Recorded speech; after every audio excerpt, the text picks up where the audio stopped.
This film is a part of the theoretical artistic research that I did together with two of my colleagues from Walking Theory Collective, Ana Vujanović and Bojana Cveć.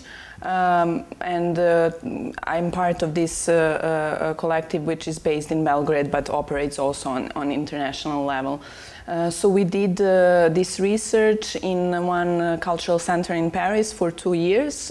Cultural center is called Le Laboratoire d'Aubervilliers. And within the research, which had a broader topic, performance and the public, I made this film, and Anna and Bojana wrote a book on the topic.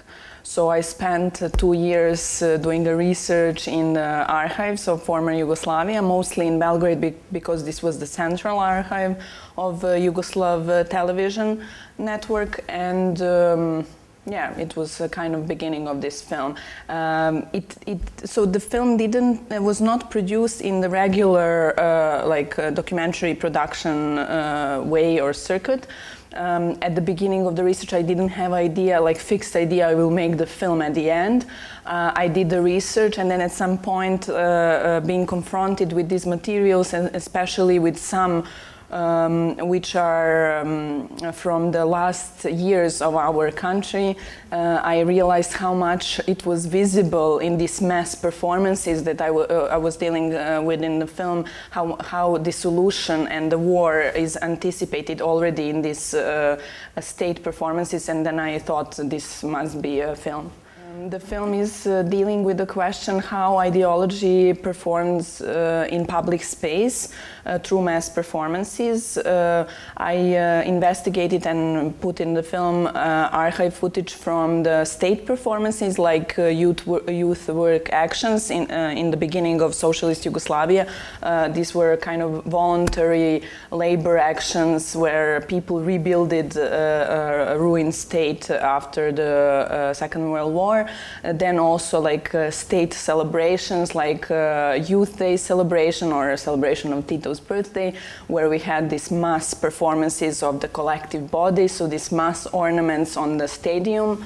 And later, as these social choreographies, as these mass ornaments, I took basically the counter demonstrations in the public space, so demonstrations against Milosevic regime in the 90s.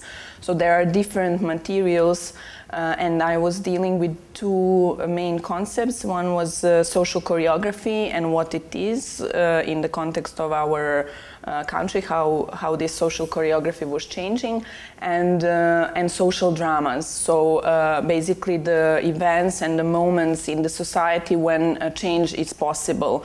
It doesn't mean that it will actually happen, but it's possible. So as these moments in the film, we have, I don't know, Tito's death and funeral as something which was very specific and disturbing moment for both people in the country and outside of the country.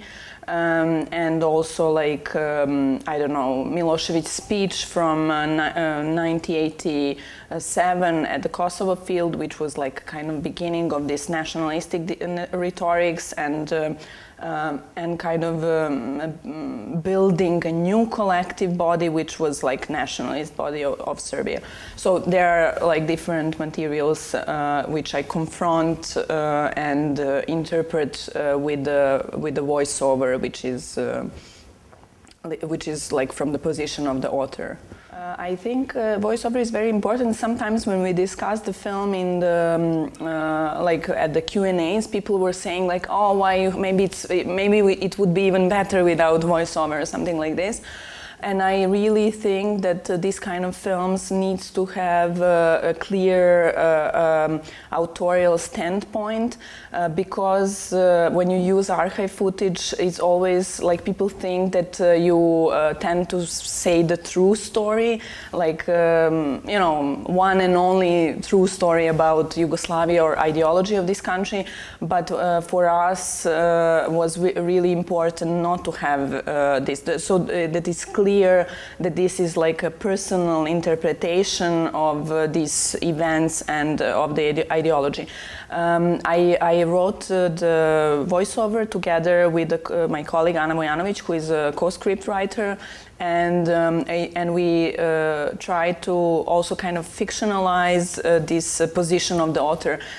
For me, it was important that I was like a large generation of pioneers, of Tito's pioneers, so I'm maybe the large generation that remembers this period. Even I experienced not so much of it, but I was introduced to this ideology, so I still have memory of this, and I could feel the change, and I could somehow reflect on the change that happened afterwards.